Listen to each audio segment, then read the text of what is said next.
लावण्य Janmejay virtual academy में आपको स्वागत करुचे। आज आम आलोचना करना पार्ट्स ऑफ स्पीच।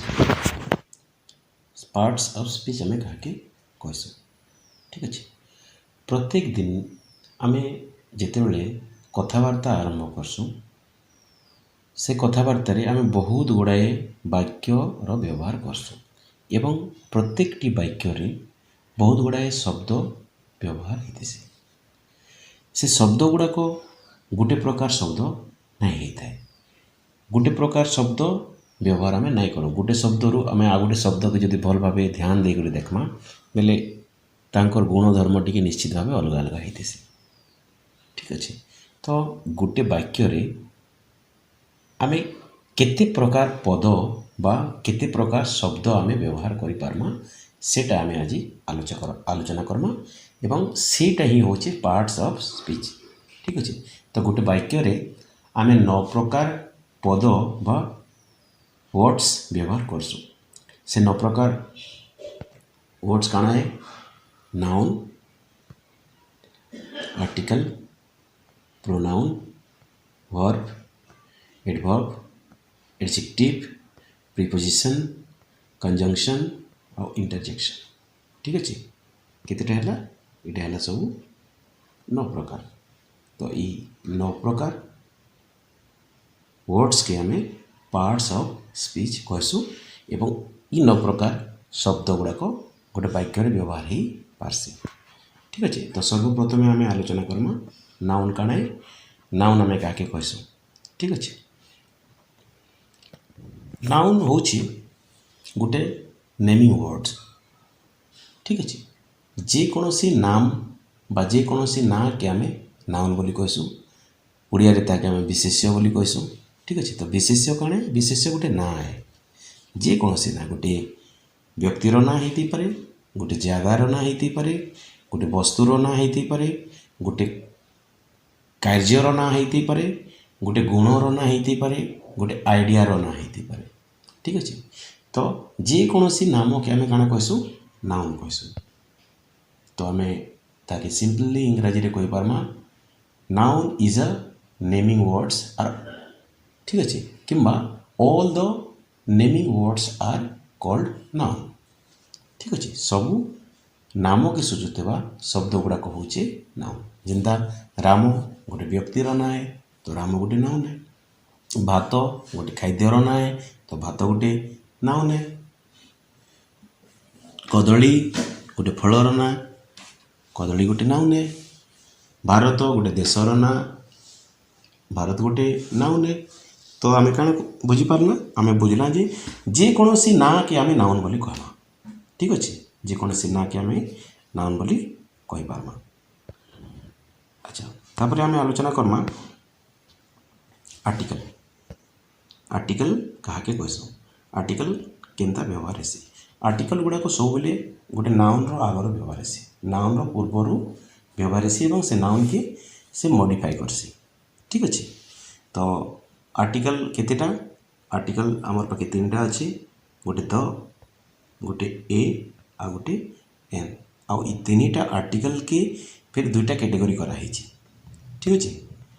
3टा आर्टिकल के आम 2टा कैटेगरी रे बा 2टा विभाग रे आम बांटी देछु।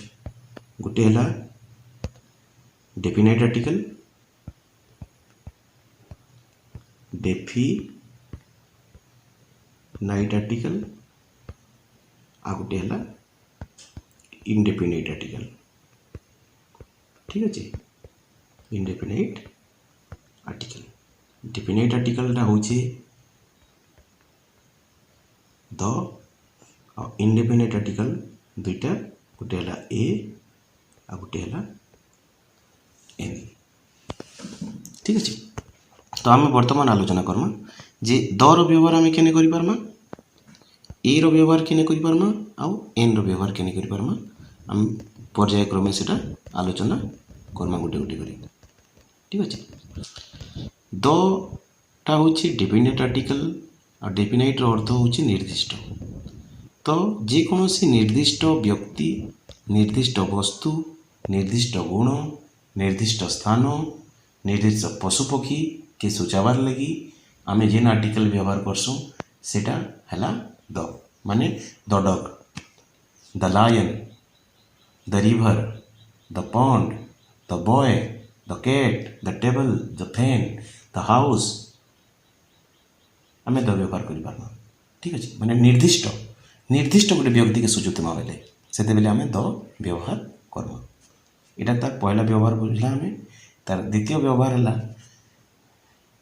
जेकोसी विशिष्ट, जेकोसी प्रसिद्ध, जेकोसी वरिष्ठ व्यक्ति, वस्तु, गुण, स्थान के सूचावार लगे आमे दर व्यवहार करसु। जेनता गोटे प्रसिद्ध कथा कहली आग्रा रो ताजमहल। ठीक अच्छे ताजमहलटा गोटे प्रसिद्ध स्थान है। तो आमे ताजमहल के जिते बेले आमे सूचासु इंडिकेट करसु सेते बेले आमे कहसु द ताजमहल। ताजमहल पाखे किन गुणटा अच्छे तार प्रसिद्ध गुण अच्छे। हिमालय हिमालय पृथ्वीर गोटे बड़ पहाड़े एवं पृथ्वीर सबुठु उच्चतम शृंग हिमालय रे अच्छे। तो से लगी हिमालय प्रसिद्ध है एवं तार बृहत्तम गुण भी अच्छे। से लगे आमे the Himalaya, the Ganga, the India, the Australia आमे कहि पारमा। अच्छा तापरे विशिष्ट व्यक्ति लगी भी आमे द व्यवहार करसुँ। जेनता कि आमे महात्मा गांधी कथा कहमा। महात्मा गांधी, जवाहरलाल नेहरू एमती बहुत विशिष्ट व्यक्ति माने अछन समस्त को लगे आमे द व्यवहार करि पारमा। ठीक अच्छे तो महात्मा गांधी लगे आमे Mahatma Gandhi the father of nation, Ashoka the great, Akbar the great. तो द आमे व्यवहार करि पारला।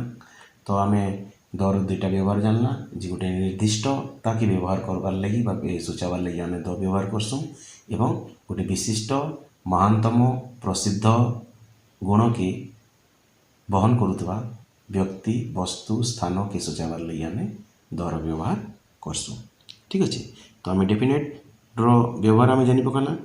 वर्तमान आमे इनडेफिनेट रो व्यवहार काणे जानमा। Indefinite article